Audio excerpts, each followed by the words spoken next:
Welcome! In this explainer, we're going to take a journey, a deep dive into the most hidden parts of our personality. You know, the subconscious drivers that shape our lives when we're not even looking. It really all starts with a question I think we've all asked ourselves at one point or another.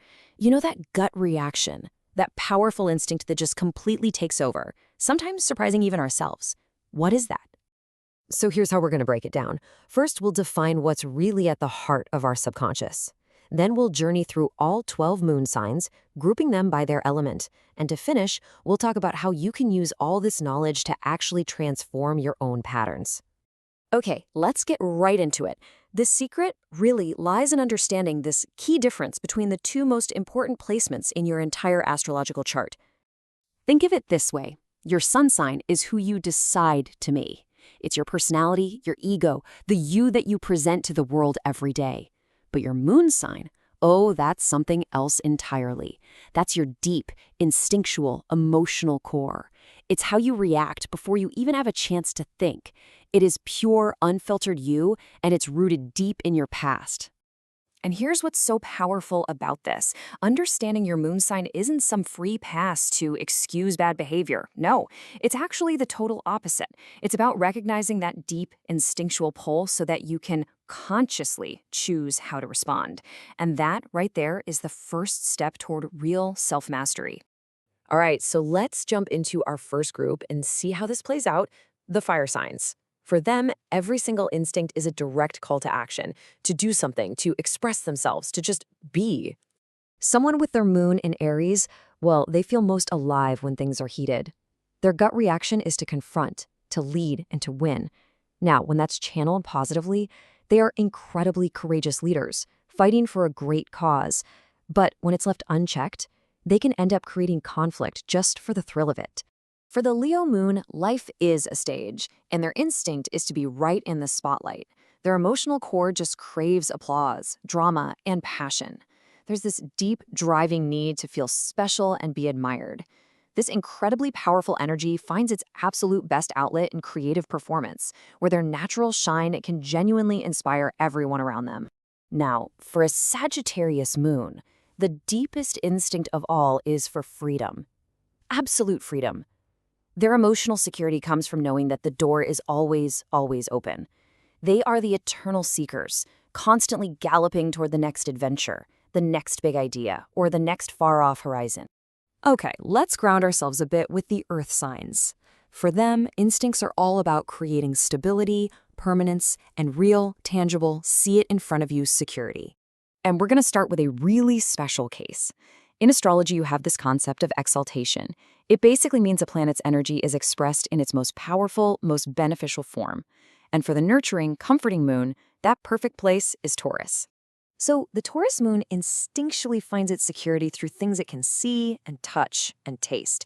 Comfort, loyalty, good food, beautiful things, that's its emotional baseline. This gives them this wonderfully calm, steady nature. But oh boy, if you threaten that stability, their stubbornness becomes absolutely legendary. The Virgo moon's instinct is to analyze, to improve, to be useful. Their emotions get processed through this filter of logic and practicality. They find their emotional security in creating order and in serving others, which makes them just natural healers and incredible organizers who truly thrive on fixing whatever is broken. And this one illustrates a real challenge.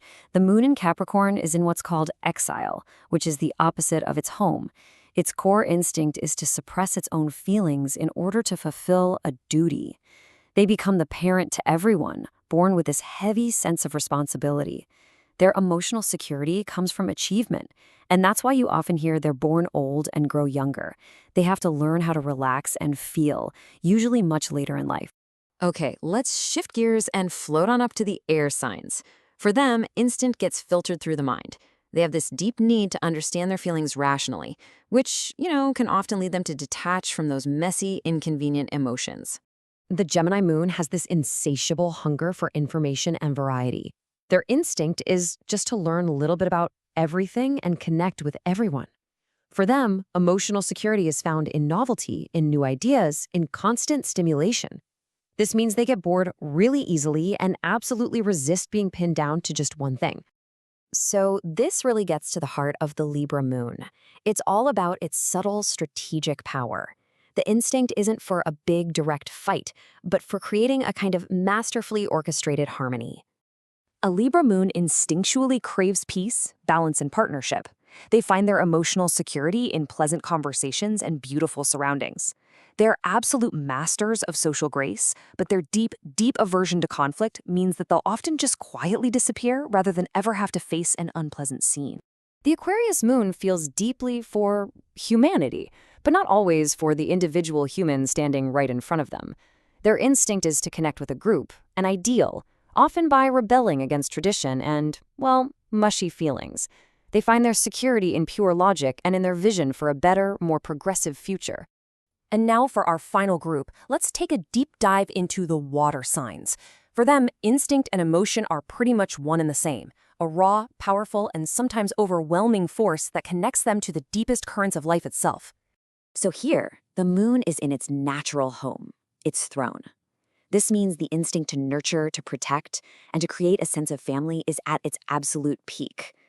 These folks are incredibly empathetic, and they find their security in deep emotional bonds and the sacred safety of a true home. Now in Scorpio, the moon faces its most intense challenge. This position is called the fall, and it's where that nurturing instinct is plunged into a world of crisis, of power dynamics, and of radical, sometimes painful transformation. The Scorpio moon has this incredibly powerful instinct to merge completely, to dig down and uncover the deepest, darkest truths. Their emotional world is all or nothing, black or white. The challenge here is immense, to take this incredible intensity and use it for profound healing, rather than for destruction or control.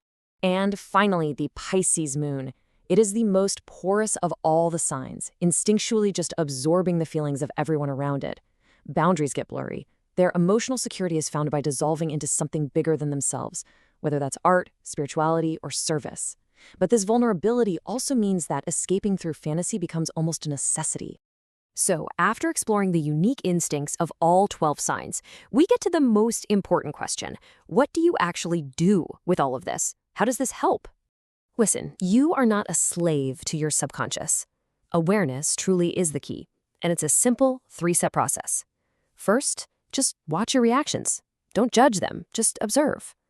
Then, start to recognize the pattern. And finally, consciously choose to channel that powerful energy towards something constructive. You turn a reaction into a resource. You see, recognizing these deep, hidden patterns isn't the end of the journey. It's just the beginning. It empowers you to stop being a character in a story that was written by your past and to finally start becoming the author of your own future.